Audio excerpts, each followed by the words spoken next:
Sarah Martinez stood at the entrance of Lincoln High School, her military-issued duffel bag slung over one shoulder. The morning sun cast long shadows across the concrete steps where teenagers gathered in their usual groups. She was 28 years old, but after 12 years fighting in the Galactic Defense Corps, she felt ancient compared to these kids. The war against the Zephyrian Empire had ended 6 months ago. Humanity had won, but the cost was enormous. Sarah had lost her entire squad in the final battle above Kepler 442b. Now, thanks to the Veteran Education Act, she was here to finish the high school diploma she never got. The government said education would help veterans adjust to civilian life. Sarah wasn't sure about that. She pulled out her class schedule. First period, advanced physics with Mr. Chen. The irony wasn't lost on her. She had operated plasma cannons and quantum shields in space battles, but apparently she needed to learn basic physics to get her diploma. As she walked through the hallway, students stared at her. She was taller than most of them, her posture straight from years of military training. The scars on her hands and the way her eyes constantly scanned for threats made it obvious she wasn't a typical student. "You lost or something?" a voice called out behind her. Sarah turned to see a group of seniors led by a boy with bleached hair and an expensive jacket. His name tag read, Tyler Morrison, Student Body President. "Just finding my classroom," Sarah replied calmly. Tyler smirked. "You're that war veteran, right? My dad told me about you. Said you're too old to be here with us kids." His friends laughed. "Maybe you should try community college instead." Sarah had faced down Zephyrian shock troopers without flinching, but something about this teenager's attitude irritated her more than enemy fire ever had. Still, she kept her voice level. "I'm exactly where I need to be." "Right," Tyler said, stepping closer. "Well, just so you know, this isn't the military. We do things differently here. Maybe try to fit in instead of acting like you're better than everyone." Before Sarah could respond, the bell rang. Tyler and his group walked away, laughing among themselves. Sarah took a deep breath and headed to physics class. Mr. Chen was a small man with kind eyes behind thick glasses. When Sarah entered, he looked up from his lesson plan and smiled. "You must be Sarah. Welcome to Advanced Physics. Please take any seat you'd like." Sarah chose a desk in the back corner, a habit from her military days. Always keep your back to the wall and eyes on the exits. The other students filed in, most of them glancing at her curiously before taking their seats. "Today we're discussing quantum mechanics," Mr. Chen announced, writing equations on the whiteboard. "Can anyone tell me what happens when you observe a quantum particle?" A girl in the front row raised her hand. "The wave function collapses?" "Correct, Emma. The act of observation changes the particle's behavior." Mr. Chen turned to the class. "This principle has many applications in modern technology." Sarah found herself thinking about the quantum communication systems she had used during the war. The Zephyrians had tried to jam human communications for months before Earth scientists figured out how to create quantum-entangled message networks. She had been one of the first soldiers to test the new equipment. "Sarah," Mr. Chen called out, startling her from her thoughts. "Do you have any questions about quantum mechanics?" The entire class turned to look at her. Sarah felt the familiar weight of being watched, but this time it wasn't enemy snipers she was worried about. These were just kids, but their judgment felt heavier somehow. "No, sir," she said quietly. "I understand the concept." After class, Sarah made her way to the cafeteria. The noise hit her like a wall. Hundreds of conversations mixing together, chair legs scraping against floors, the clatter of trays and utensils. In the war, this much noise would mean chaos, possibly an attack. Here, it was just lunchtime. She grabbed a tray and got in line. The food looked nothing like the nutrition packs she was used to, but it smelled good. Real food was still a luxury she was adjusting to. "You can sit with us if you want." Sarah turned to see a girl with dark curly hair and paint-stained fingers. She was small and wore an oversized art class smock over her regular clothes. "I'm Maya," the girl continued. "I saw what happened with Tyler this morning. He's an idiot, but most people here are okay." Sarah followed Maya to a table where 3 other students sat. They looked like the type who spent more time in the art room or library than at football games. "This is Marcus, he's a computer genius," Maya said, pointing to a thin boy with thick glasses. "And this is Zoe. She runs the school newspaper. And that's Ben, he's in theater." Marcus looked up from his laptop. "Is it true you fought aliens in space?" "The Zephyrians, yes," Sarah replied, sitting down carefully. "What were they like?" Zoe asked, pulling out a small notebook. I'm writing an article about veterans in education. Sarah paused, her fork halfway to her mouth. How could she explain the Zephyrians to these kids? How could she describe creatures that stood 8 feet tall with chitinous armor and 4 arms, each ending in razor-sharp claws? How could she make them understand the sound of plasma fire cutting through the hull of a spaceship? Or the silence that followed when you realized your friends weren't answering their comms anymore? They were tough opponents, she said finally. But they weren't evil. Just different. The war started because of misunderstandings, really. Communication problems, Ben leaned forward. But you won, right? Humans beat them? We found a way to coexist, Sarah corrected.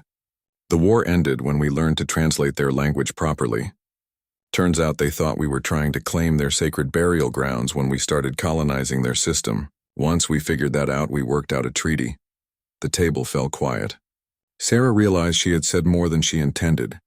These kids probably expected stories about glorious battles and heroic victories, not complicated truths about diplomatic solutions. The rest of lunch passed quickly, with Maya and her friends asking questions about space travel and life in the military. Sarah found herself relaxing slightly. Maybe high school wouldn't be as difficult as she had feared, but as she gathered her things to leave, she noticed Tyler Morrison watching her from across the cafeteria. His expression was unreadable, but something in his eyes reminded her of the look Zephyrian warriors had given her just before they attacked. High school, Sarah realized, might be more like war than she had thought. Sarah's second day at Lincoln High started with American history class. Mrs. Peterson was discussing the Revolutionary War when she noticed Sarah in the back row. Sarah, you might have some interesting perspectives on warfare tactics, Mrs. Peterson said. Would you like to share your thoughts on the Continental Army's strategy? Every head in the classroom turned toward Sarah. She felt the familiar knot in her stomach that came with unwanted attention. In the military, standing out could get you killed. In high school, it apparently just made you uncomfortable. The Continental Army used guerrilla tactics because they couldn't match British firepower, Sarah said quietly. Hit-and-run attacks, knowledge of local terrain, support from civilians. It's effective when you're outgunned. A boy named Jake raised his hand. Did you use those tactics against the aliens? Sarah hesitated. The truth was complicated. The Galactic Defense Corps had used every strategy imaginable during the 12-year conflict. Sometimes they were the underdogs. Sometimes they had superior technology. Most of the time they were just trying to survive. Different wars require different approaches, she said diplomatically. After class, Sarah headed to her locker. She was still figuring out the combination when Tyler Morrison appeared beside her. You know, people are starting to talk, Tyler said, leaning against the locker next to hers. About what? Sarah asked, not looking at him. About you. Some kids think you're cool because you fought in space. Others think you're dangerous. Tyler's voice was casual, but Sarah caught the underlying threat. I'm trying to figure out which one you are. Sarah finally got her locker open and grabbed her chemistry textbook. I'm just here to graduate. Right, but see, here's the thing. Tyler stepped closer, lowering his voice. This is my school. I've worked hard to be student body president, and I plan to graduate valedictorian. I don't need some war hero making me look bad. Sarah turned to face him fully. In the military, she had learned to read people quickly. Tyler wasn't just arrogant, he was scared. Scared that she would somehow diminish his achievements or status. I'm not here to compete with you, Sarah said. Good. Keep it that way. Tyler walked off, but Sarah noticed he looked back at her twice before disappearing into the crowd. Third period was chemistry lab. Sarah found herself partnered with Marcus, the computer-savvy kid from Maya's lunch table. He was nervous at first, clearly intimidated by her reputation. So, have you ever worked with chemical compounds before? Marcus asked as they set up their equipment. Sarah almost smiled. She had handled everything from corrosive alien atmospheres to explosive ordnance disposal. A little. Their assignment was to create a small chemical reaction that would produce a color change. Sarah watched Marcus fumble with the measurements, his hand shaking slightly as he tried to pour precise amounts. Here, Sarah said gently, guiding his hand. The key is steady pressure and controlled movement. Like this. Marcus watched her demonstrate, then tried again. This time his pour was perfect. How did you do that? He asked. Practice. In the military, we had to work with dangerous materials all the time. Steady hands can mean the difference between success and disaster. As they worked together, Marcus relaxed. He started asking questions about space travel and alien technology. Sarah found herself enjoying the conversation.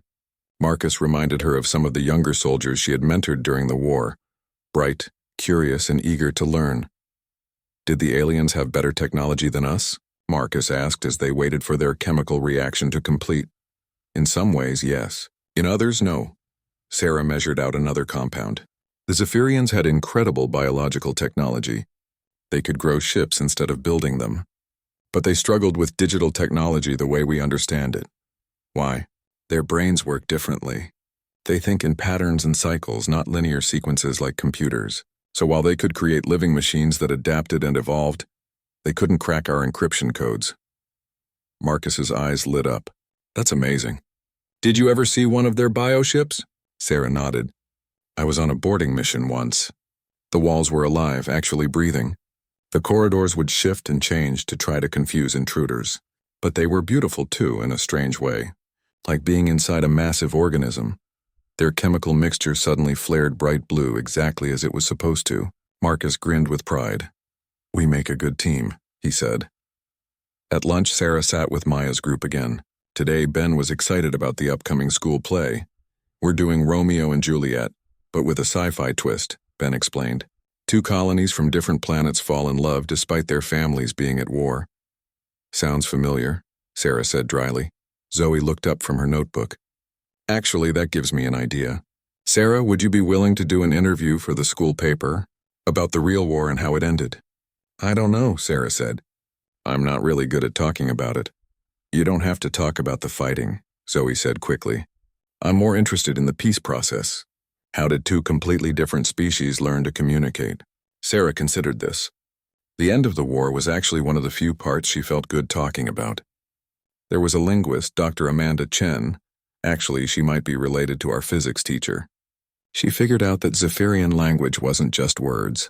It was a combination of sound, scent, and bioelectric fields. Bioelectric fields? Maya asked. They communicate partly through electrical impulses their bodies generate, like, imagine if your emotions had a smell and an electrical signature, and you couldn't fully understand someone unless you experienced all 3 parts of their communication. Marcus was typing rapidly on his laptop. That's incredible. No wonder there were misunderstandings. The breakthrough came when Dr. Chen developed translation devices that could interpret all 3 components. Sarah continued. Suddenly we realized the Zephyrians weren't trying to destroy human colonies. They were trying to warn us away from sacred sites. The table was silent for a moment, absorbing this information. So the whole war was basically a really bad miscommunication? Ben asked. 12 years of it, Sarah confirmed. Millions of deaths on both sides, all because we couldn't understand each other properly. Zoe was scribbling notes furiously. This is exactly the kind of story people need to hear. Would you really consider an interview? Before Sarah could answer, Tyler Morrison appeared at their table. Mind if I join you? He asked, but he was already pulling out a chair. The atmosphere immediately grew tense. Maya and her friends exchanged glances, clearly uncomfortable with Tyler's presence. I couldn't help overhearing your conversation, Tyler said, his voice friendly but with an edge. Fascinating stuff about the alien war. But I'm curious, Sarah. If the war was just a misunderstanding, why did it take 12 years to figure that out? Seems like a pretty big failure of leadership. Sarah felt her jaw tighten. Tyler was baiting her, trying to make her look bad in front of her new friends. It took time because first contact protocols weren't designed for species that communicate so differently, Sarah said evenly. And leadership isn't always about having perfect information. Sometimes it's about making the best decisions you can with what you know. Tyler said, pretending to consider this. But surely someone should have tried harder to establish communication before the shooting started. I mean, if I were in charge, I would have made sure we understood each other first. Marcus shifted uncomfortably in his seat. It's easy to say that now, but no, it's a fair point, Tyler interrupted. I'm just saying that maybe better leadership could have prevented the whole thing. Sarah stood up slowly. The noise of the cafeteria seemed to fade away as she looked down at Tyler. For a moment, she was back on the bridge of the starship Defiance, watching Admiral Harrison make the impossible decision to sacrifice his own ship to save a colony world. You're right, Sarah said quietly. Leadership matters, and real leaders don't criticize others for fighting battles they were never brave enough to face themselves. Tyler's face reddened. I didn't mean, yes, you did. Sarah picked up her tray. But here's what you don't understand about leadership, Tyler. It's not about being right all the time. It's about standing up when it matters, even when you're scared. She walked away, leaving Tyler sitting at the table with Maya and her friends. As she dumped her tray, Sarah could feel the eyes of the entire cafeteria on her. Maybe high school wasn't so different from war after all. The weapons were just more subtle. By the end of her first week, Sarah had established a routine. She arrived early, sat in the back of classrooms, ate lunch with Maya's group, and left as soon as possible. She was beginning to think she could survive high school after all when the fire alarm went off during fourth period. Sarah was in calculus when the piercing sound filled the hallways. While other students looked around confused, Sarah's military training kicked in immediately. She was on her feet scanning for exits and potential threats before the teacher had even stood up. "Okay, everyone, you know the drill," Mrs. Rodriguez said calmly. "Single file line to the parking lot." But Sarah wasn't listening to the teacher. Something was wrong. In her 12 years of military service, she had developed an instinct for real danger versus false alarms. The way students were moving, the smell in the air, the fact that she could hear shouting from somewhere in the building. This wasn't a drill. As they filed out of the classroom, Sarah noticed smoke coming from the chemistry wing. Real smoke, not the fake stuff they used for fire drills. The evacuation was chaos. Students were laughing and talking, treating it like a break from class. Teachers were trying to maintain order, but they clearly weren't prepared for an actual emergency. Sarah watched the proceedings with growing alarm. "Sarah," Marcus called out as they reached the parking lot. "Over here." She joined Maya's group but kept her eyes on the building. The smoke was getting thicker, and she could see orange flickering in one of the chemistry lab windows. "Is everyone accounted for?" she asked. Maya looked at her strangely. "What do you mean?" "Head count. Has anyone confirmed that all students and staff are out of the building?" The group looked around. Teachers were trying to organize students into class groups, but it was complete pandemonium. Kids were scattered across the parking lot, some taking selfies in front of the smoking building. "I don't think so," Ben said nervously. "Mrs. Peterson usually takes attendance, but I don't see her anywhere."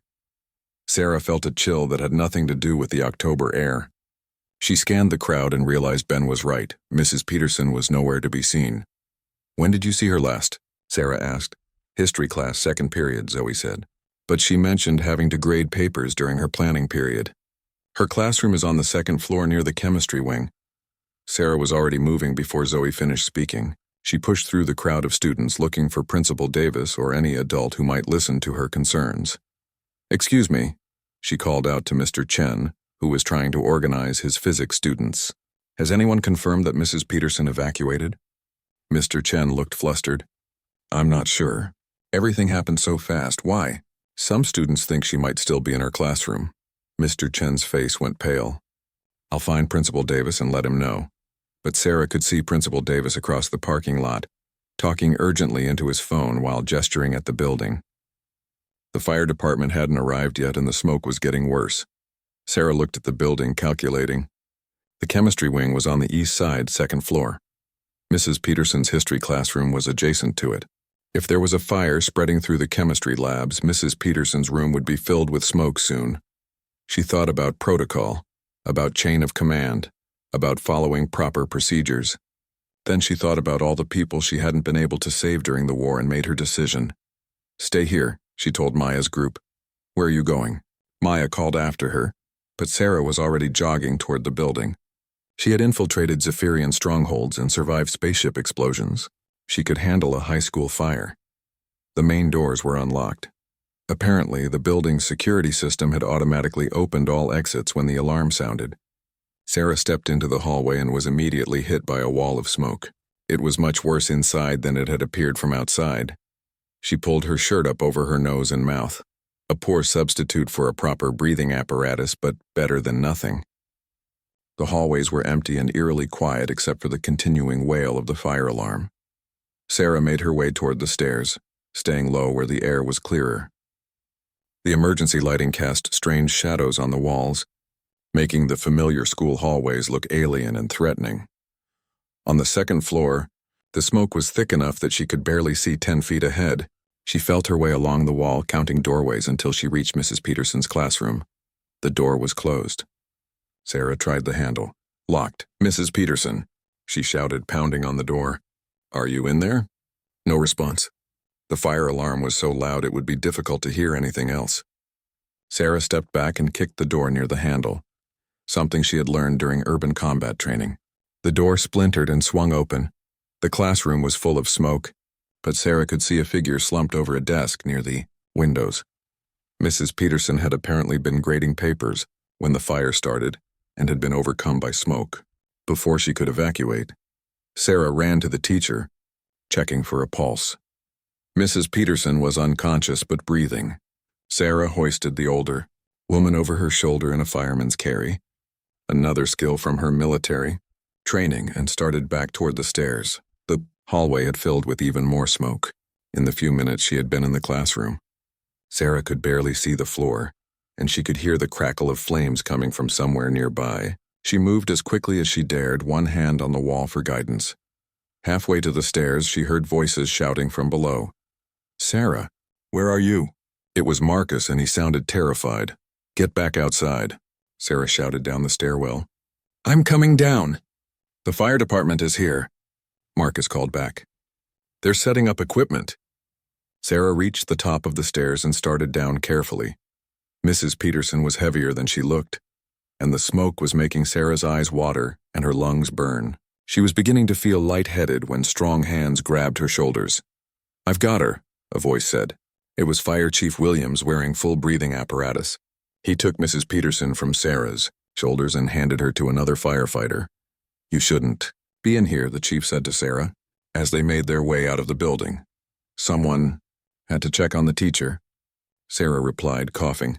Outside, paramedics immediately took charge of Mrs. Peterson, who was beginning to regain consciousness. Sarah found herself sitting in the back of an ambulance while a paramedic checked her oxygen levels. "You're lucky," the paramedic said. "A few more minutes in there and you both would have been in serious trouble." Across the parking lot, Sarah could see Principal Davis talking to Fire Chief Williams. Their conversation looked heated, with the principal gesturing animatedly while the fire chief remained calm and professional. "Sarah," Maya's voice cut through the noise. She and the rest of the group were running toward the ambulance. "Are you okay? What were you thinking?" "Mrs. Peterson was still inside," Sarah said simply. "But you could have been killed," Ben exclaimed. "So could she." Marcus was staring at her with something that looked like awe. "You ran into a burning building to save a teacher." "It wasn't burning that badly," Sarah said, though even as she said it, she could see flames now visible through several second-floor windows. Zoe had her notebook out again. "This is incredible. A veteran student saves teacher from school fire. Sarah, can I—" "No," Sarah said firmly. "No interviews about this. I just did what anyone would do." "But that's not true," a new voice said. Sarah looked up to see Tyler Morrison standing at the edge of the group. His usual arrogant expression was gone, replaced by something she couldn't quite identify. "What do you mean?" Sarah asked. Tyler looked uncomfortable, like he was struggling with something internally. I was standing right here when you ran into that building. I saw Principal Davis trying to figure out what to do, saw the fire department setting up their equipment. You didn't wait for permission or backup or anything. You just went." He paused, then continued more quietly. "I don't think I would have done that. I don't think most people would have." The group fell silent. Even Maya, who usually had something to say about everything, just stared at Tyler in surprise. Principal Davis approached the ambulance, looking both relieved and frustrated. "Sarah, I need to speak with you about what happened here." "Yes, sir," Sarah said, preparing for a lecture about following proper evacuation procedures. But instead, Principal Davis said, "Mrs. Peterson is going to be fine thanks to you. The fire chief told me that if you had waited for the fire department to do a room-by-room search, she might not have made it." He paused, then continued with a slight smile. "Of course, I can't officially condone students running into burning buildings. But unofficially, thank you." As the excitement died down and students began to be released for the day, Sarah found herself walking to the parking lot with an unlikely companion, Tyler Morrison. "I owe you an apology," Tyler said suddenly. Sarah glanced at him. "For what?" "For being a jerk. For trying to make you feel unwelcome. Tyler stopped walking and turned to face her. I was wrong about you. I thought you were here to show off or something, to make the rest of us look bad. But you're not, are you? Sarah considered his question. I'm just trying to finish what I started 12 years ago. Your education as... The school fire made local news, and by Monday morning, Sarah found herself the center of attention she had been trying to avoid. Students she had never spoken to approached her in the hallways, some wanting to hear about the rescue, others just curious about the war veteran who had become a local hero. Sarah hated every minute of it. Martinez. Coach Peterson called out as Sarah passed the gymnasium. Got a minute? Sarah reluctantly followed the coach into his office. Coach Peterson was a large man with graying hair and the weathered look of someone who had spent years outdoors. His office was covered with team photos and motivational posters. Sit down, he said, gesturing to a chair across from his desk. I heard about what you did last Friday. That was my wife you saved. Sarah blinked in surprise. She hadn't made the connection between Mrs. Peterson, the history teacher, and Coach Peterson. She's okay? Sarah asked. She's fine. Home resting, but fine. The coach leaned back in his chair. I wanted to thank you personally, and I wanted to ask you something. Sarah waited. I need an assistant coach for the track team. Someone who understands discipline, teamwork, pushing through when things get tough. Coach Peterson studied her carefully. You interested? I don't know anything about coaching track, Sarah said. But you know about training people. You know about helping them achieve goals they didn't think were possible. The coach pulled out a file folder. I've got a group of kids who have potential, but they lack focus. They need someone who can teach them what real dedication looks like. Sarah thought about her former squad mates, remembering the hours of training that had prepared them for combat. What would I have to do? Help with practices 3 days a week, travel to meets on weekends. Nothing too complicated. Coach Peterson smiled. Plus, it looks good on college applications. Shows leadership experience. I'll think about it, Sarah said. After lunch, Sarah was walking to her locker when she noticed a commotion near the main office. A group of students had gathered around something and she could hear raised voices. What's going on? She asked Maya, who was standing at the edge of the crowd. New student, Maya said grimly, and Tyler's being his usual charming self. Sarah pushed through the crowd and saw Tyler facing off with a tall, thin boy she didn't recognize.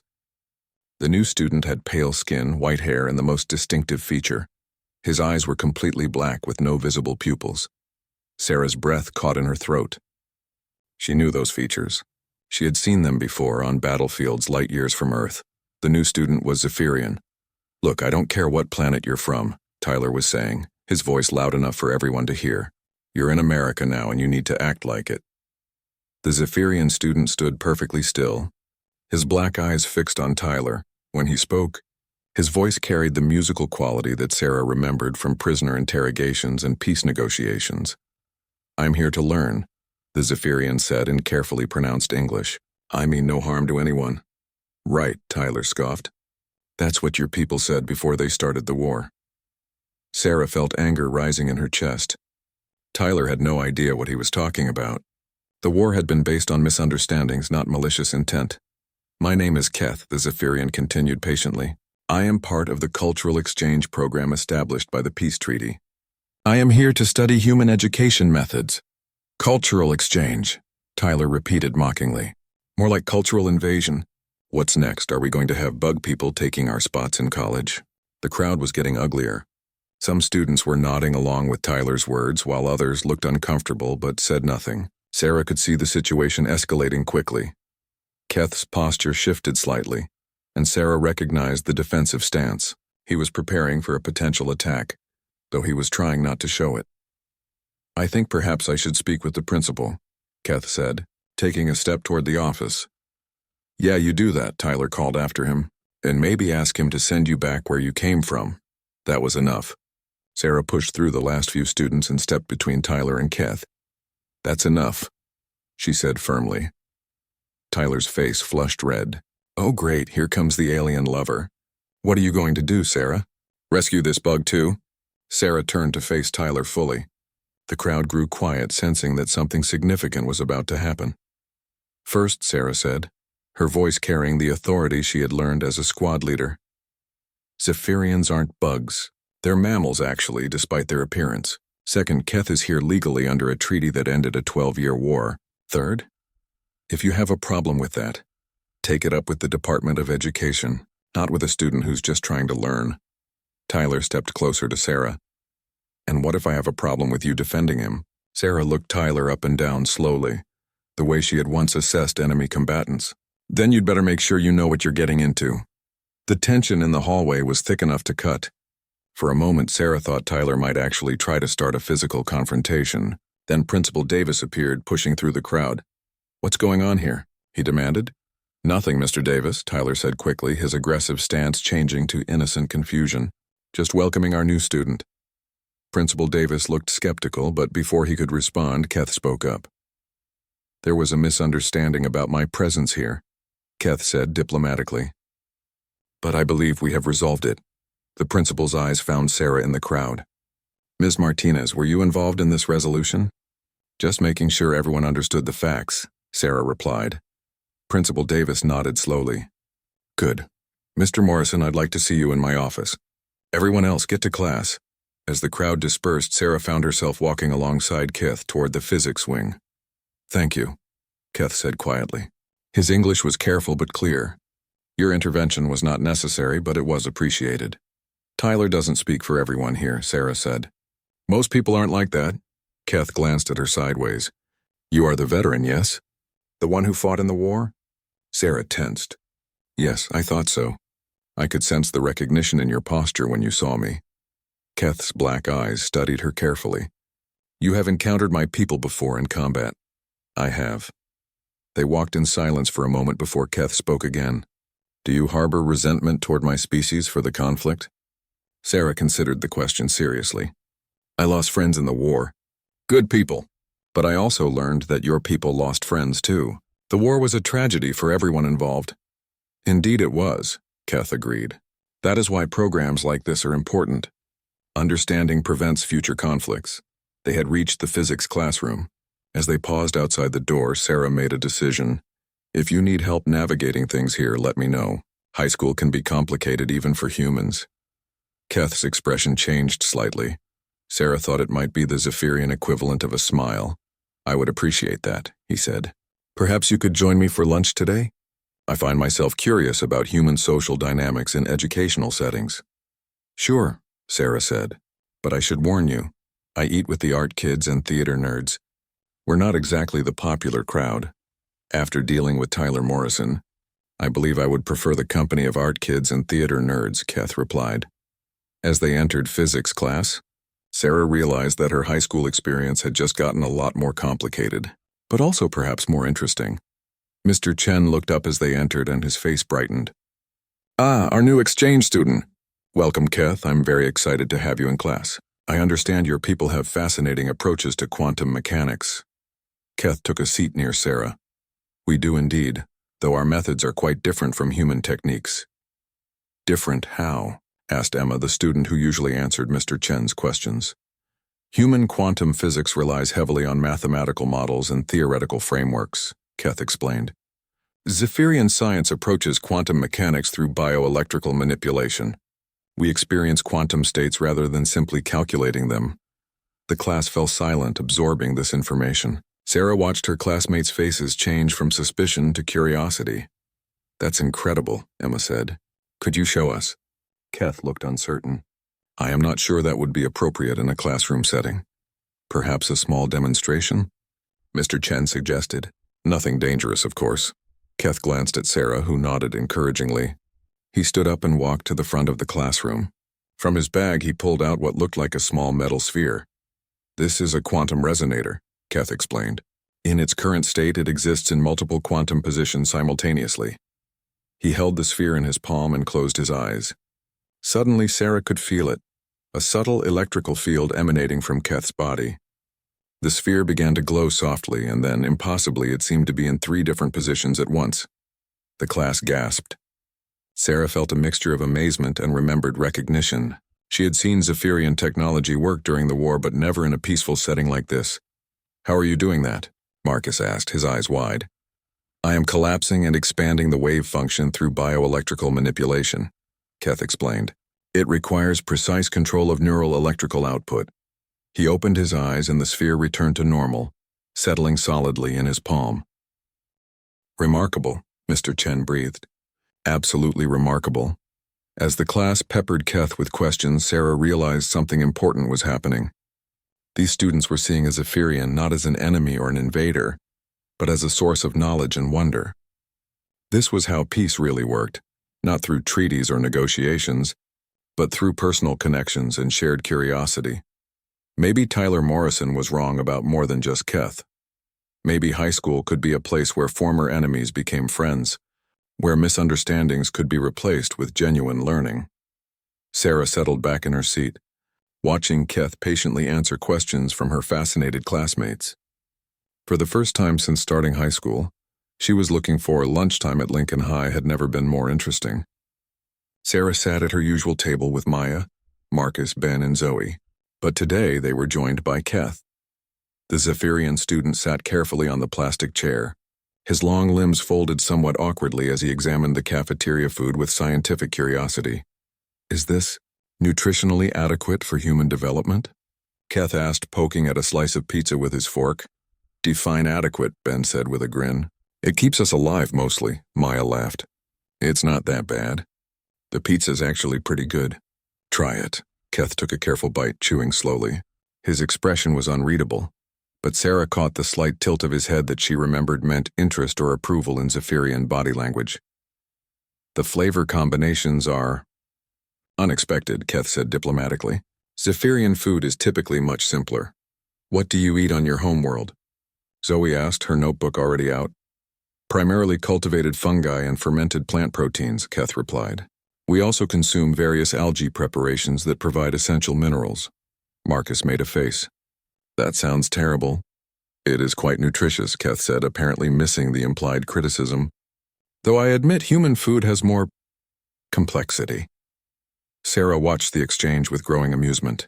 A year ago, she had been trading plasma fire with Zephyrian warriors. Now she was watching one of them discover pizza while surrounded by American teenagers. The absurdity of it wasn't lost on her. "Keth," she said, "what made you want to come to Earth for school?"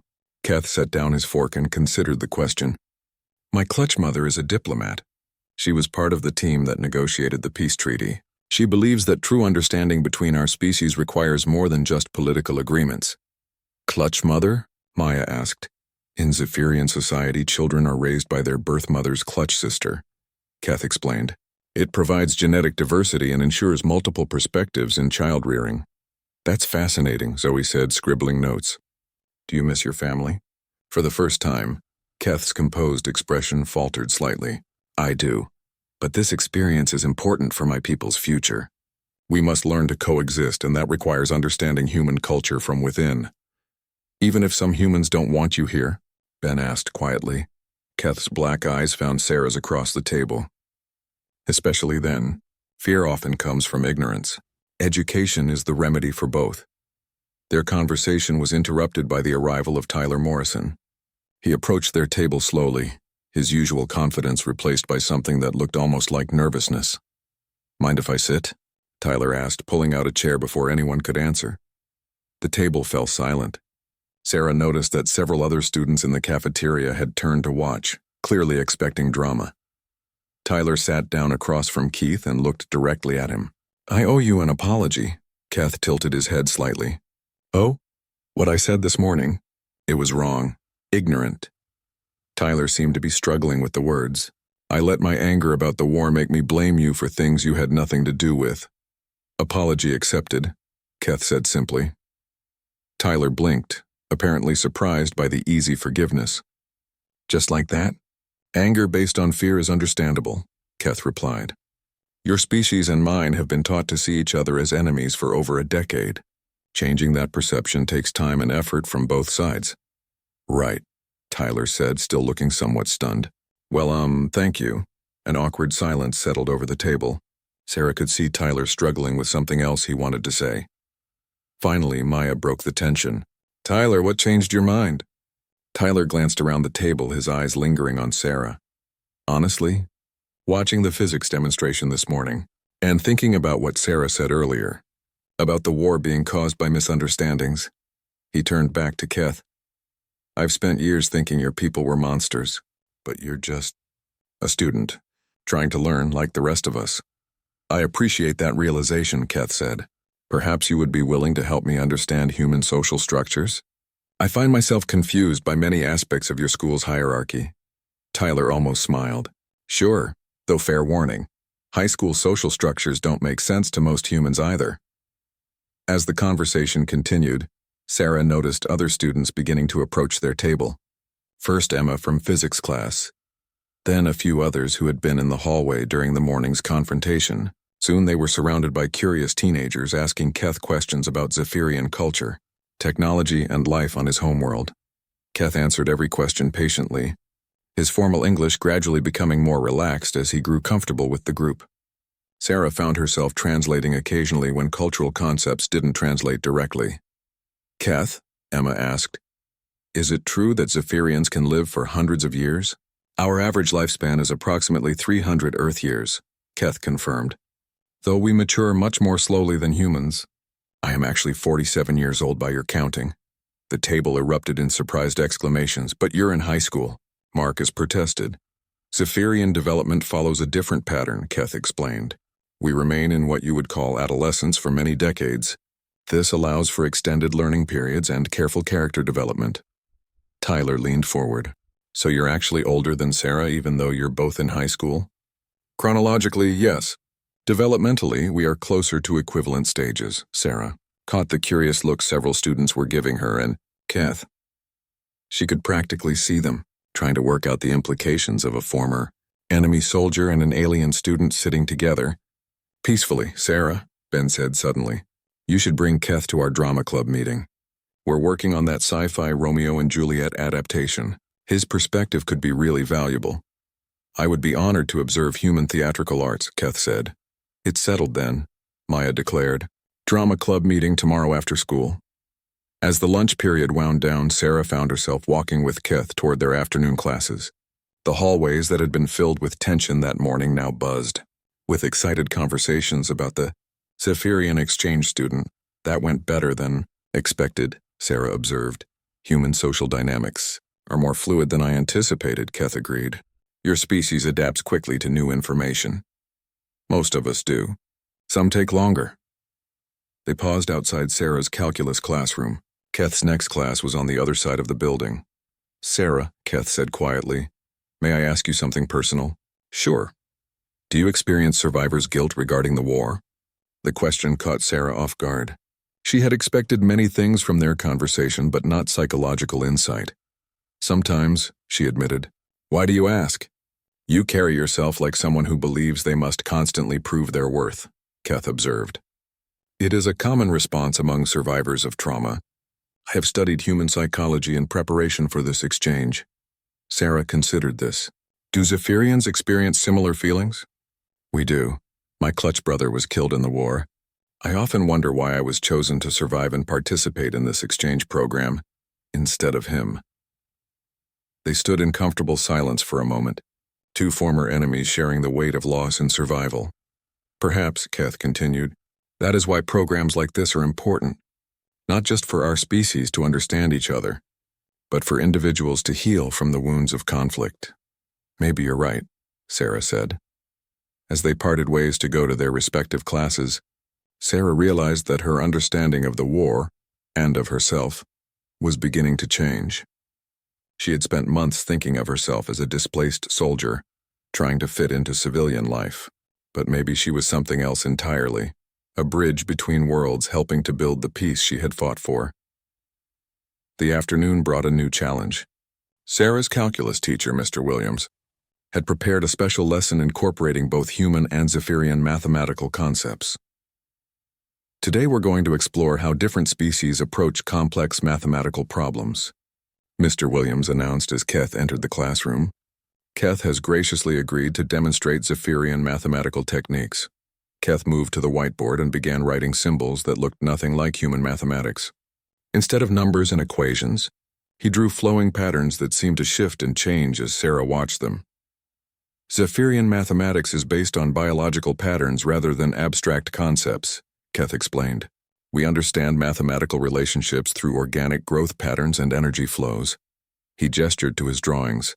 This represents what you would call a quadratic equation, but we visualize it as the growth pattern of a spiral organard to what would happen next. 2 weeks after Keth's arrival, Sarah found herself in an unexpected position. Mediating between human students and their Zephyrian classmate had become an unofficial part of her daily routine. It wasn't that Keth needed protection. His calm demeanor and patient explanations had won over most of the school.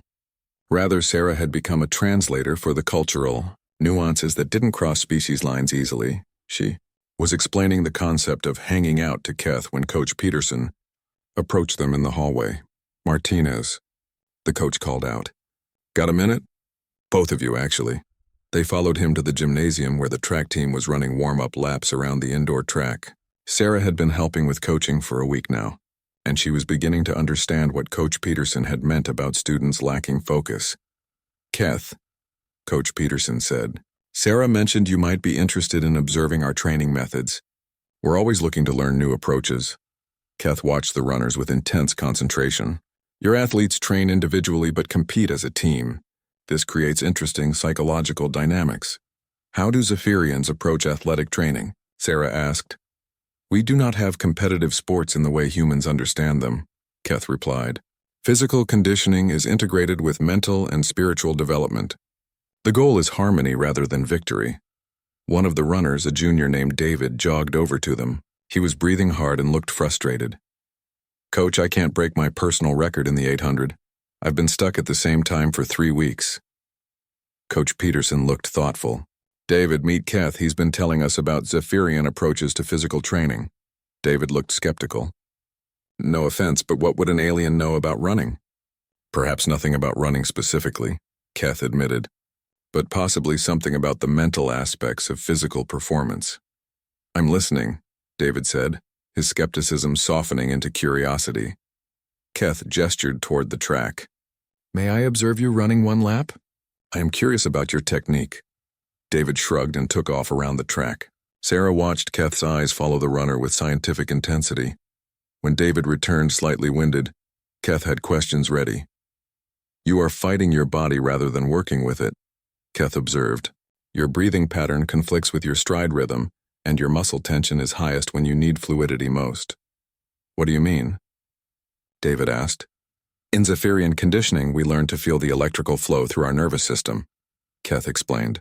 "Every movement has an optimal bioelectrical pattern.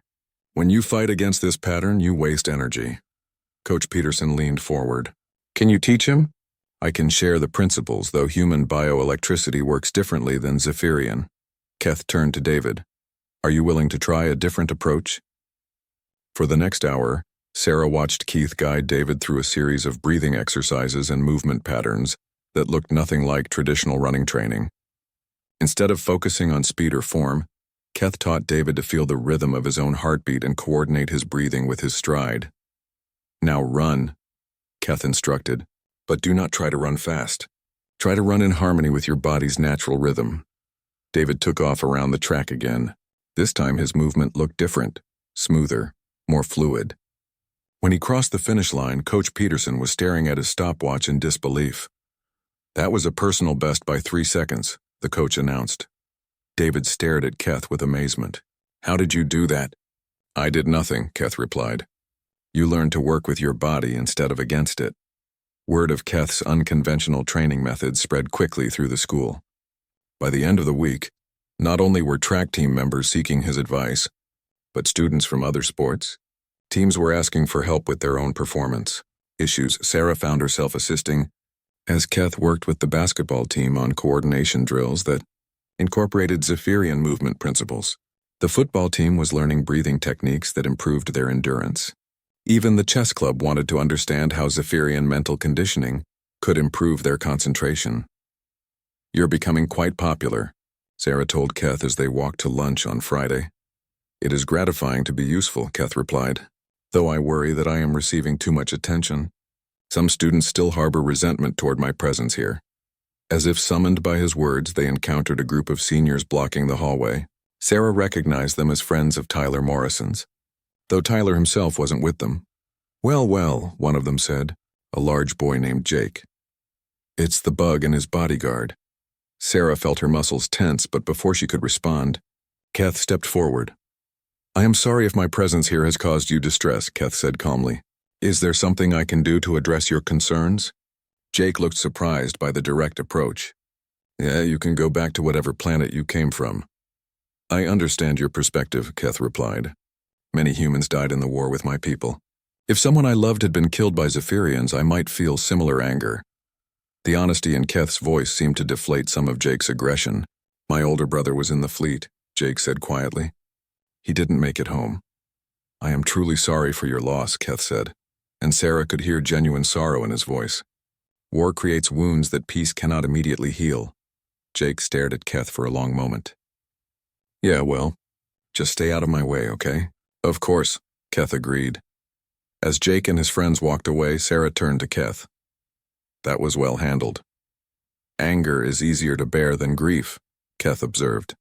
He misses his brother. Their conversation was interrupted by Tyler Morrison jogging up to them, looking slightly out of breath. Hey, Tyler said. I heard what just happened with Jake and his crew. I'm sorry about that. You weren't involved, Sarah pointed out. No, but they're my friends, or were anyway. Tyler looked uncomfortable. Things have been weird since I started hanging out with you guys. Some people think I'm betraying human values or something. Keth tilted his head. And what do you think? Tyler was quiet for a moment. I think I'm finally learning what human values actually are. And it's not hating people just because they're different. At lunch, their usual table had expanded again. Emma from physics was there, along with David from the track team and several other students who had been working with Keth on various projects. The conversation ranged from quantum mechanics to running techniques to the upcoming school play. Keth, Ben said excitedly, I've been thinking about your suggestions for the Romeo and Juliet adaptation. What if the two families aren't just from different planets, but from different species entirely? That could create interesting dramatic tension, Keth agreed. Though you would need to be careful about portraying interspecies relationships realistically. What do you mean? Aya asked. Communication barriers, cultural misunderstandings, different biological needs, Keth explained. True interspecies relationships require enormous effort from both parties.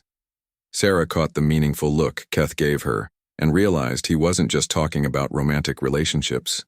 He was describing the work required for any meaningful connection between different species, including the friendships they were all building around this lunch table. Have you ever had human friends before? Zoe asked. No, Keth admitted. This is my first extended contact with humans outside of diplomatic or academic contexts. And? Marcus prompted. Keth considered his words carefully. I find humans more emotionally complex than I expected. Your species experiences multiple conflicting feelings simultaneously, which creates both beautiful art and terrible conflicts. What about Zephyrians? Emma asked. Do you have simpler emotions?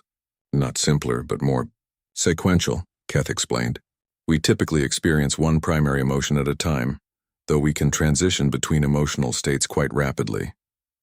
Tyler leaned forward. Is that why the war lasted so long? Because we couldn't understand each other's emotional responses. Partially, Keth said. Human emotional complexity made your behavior unpredictable to us. Meanwhile, our emotional clarity probably seemed cold and calculated to you. Sarah thought about the Zephyrian prisoners she had interrogated during the war. She had interpreted their calm responses as arrogance or indifference, never considering that they might simply process emotions differently. Sarah, Tyler said suddenly, you worked with Zephyrian prisoners, right? Did you notice these differences? Sarah nodded slowly. I did, but I didn't understand what I was seeing. I thought they were just trying to hide their fear. Were you afraid when you were captured? Ben asked Keth. I have never been captured, Keth replied. But if I had been, yes, I would have experienced fear. However, I would have processed that fear completely before moving to other emotional states like curiosity or acceptance. The table fell quiet as everyone absorbed this information. It's amazing that peace was possible at all, Maya said finally. Peace became possible when both species committed to understanding, rather than winning, Keth replied. It required humans to accept that not all intelligence thinks like human intelligence, and it required Zephyrians to appreciate the beauty in human emotional complexity. Spring had arrived at Lincoln High School, and with it came an unexpected announcement during morning assembly. Principal Davis stood at the podium in the packed auditorium, looking more excited than Sarah had ever seen him.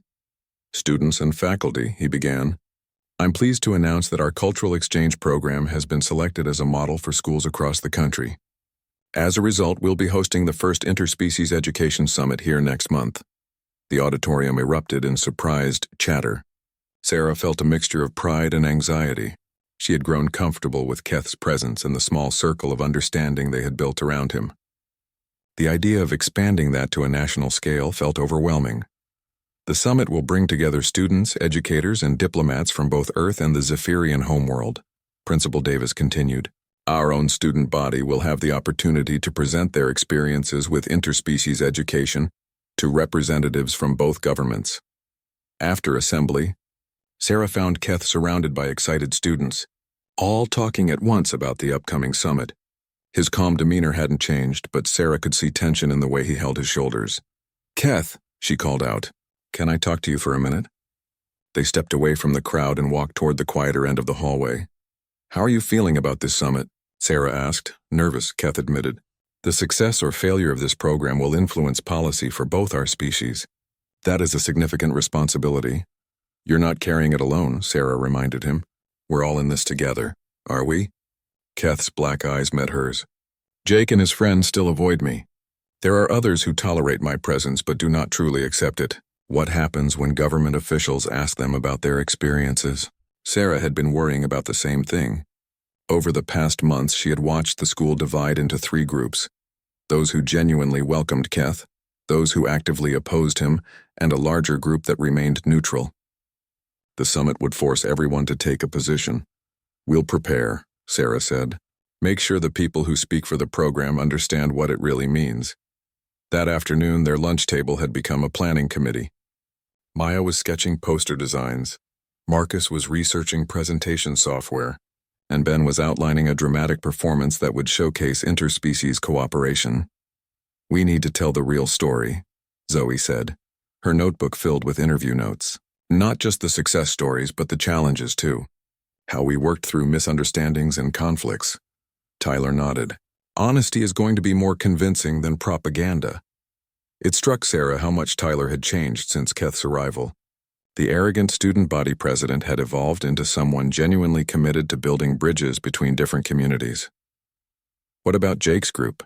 Emma asked quietly. "They're going to be part of this whether we like it or not." The table fell silent. Jake and his friends had maintained their distance from Keth, but they hadn't caused any major incidents either. Sarah suspected they would be more problematic when government officials started asking questions. "I should talk to Jake," Sarah said finally. "Is that wise?" Keth asked. "He has made his feelings clear." "He's angry because he lost his brother in the war," Sarah replied. "But anger and grief aren't the same thing. Maybe it's time to address what he's really feeling." Finding Jake wasn't difficult. He and his friends had claimed a corner of the cafeteria where they sat together every day.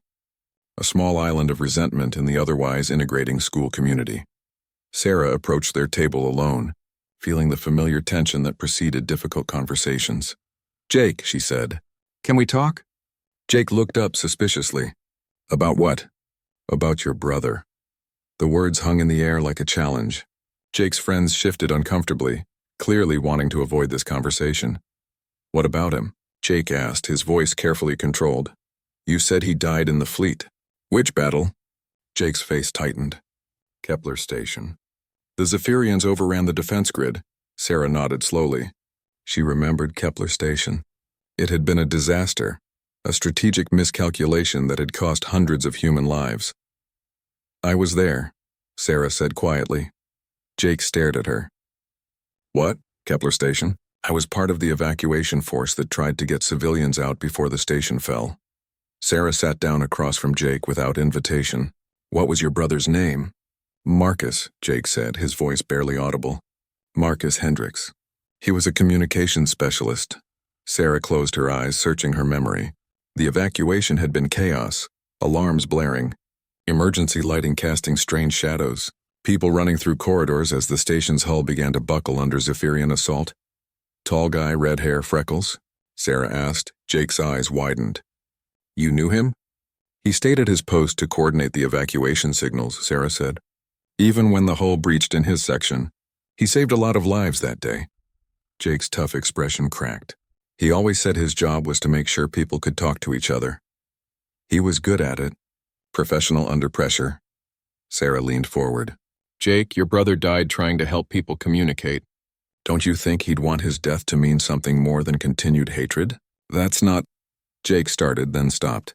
His friends were watching him with concern, clearly uncomfortable with the direction the conversation had taken. The Zephyrians at Kepler Station thought they were attacking a military stronghold. Sarah continued. They didn't know there were civilian families living there. If they had known, if communication had been better, maybe Marcus would still be alive. Jake was quiet for a long moment. When he spoke, his voice was thick with emotion. How do I forgive them for killing my brother? You don't have to forgive them, Sarah said gently. But maybe you can help prevent other brothers from dying in future wars. Over the following weeks, the school transformed itself in preparation for the summit. Students created presentations, artwork, and performances that showcased what they had learned about interspecies cooperation. The track team demonstrated training techniques that combined human and Zephyrian approaches. The physics class prepared a joint lecture on quantum mechanics that incorporated both species' understanding of the subject. To everyone's surprise, Jake volunteered to be part of a panel discussion about overcoming loss and finding common ground. His transformation wasn't complete. He still struggled with his feelings about Keth and the war, but he was willing to try. I don't know if I'll ever be friends with Keth, Jake told Sarah during one of their preparation sessions. But maybe that's not the point. Maybe the point is that we can exist in the same space without trying to destroy each other. The day of the summit arrived with unusual spring weather, warm sunshine that filled the school with light and energy. Buses and hovercars began arriving early in the morning, bringing visitors from around the region and beyond. Sarah stood in the main hallway, wearing her best clothes and a name tag that identified her as a student liaison. She watched diplomats in formal suits mingle with teenagers in jeans, while Zephyrian visitors moved through the crowd with their characteristic grace and careful observation. Nervous? Keth asked, appearing beside her. Terrified, Sarah admitted. You? The same.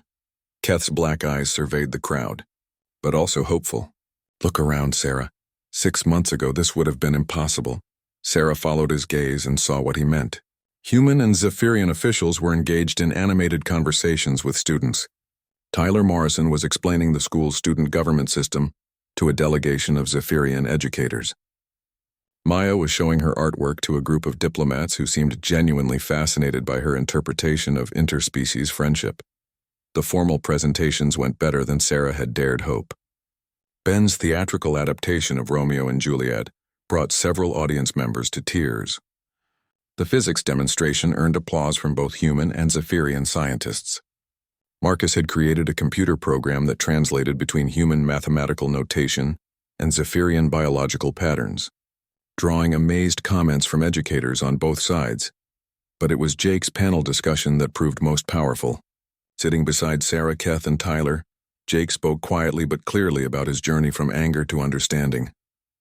I still miss my brother every day, Jake said to the packed auditorium, and I still feel angry sometimes when I think about how he died. But I've learned that anger without purpose just creates more pain. A Zephyrian diplomat in the front row raised her hand. What helped you move beyond that anger? Jake glanced at Keth before answering. Learning that my brother's death meant something. He died trying to help people communicate. The best way to honor that is to keep working on communication, even when it's hard. After the formal presentations, Sarah found herself in the school courtyard with a small group of visitors. Dr. Foster was there, along with several other officials from both governments. They were discussing the implications of expanding the exchange program. The results here are impressive, admitted General Morrison, a stern-faced military officer who Sarah recognized from news reports. But Lincoln High is a self-selected environment. How do we know this approach will work in less receptive communities? Because humans are naturally curious.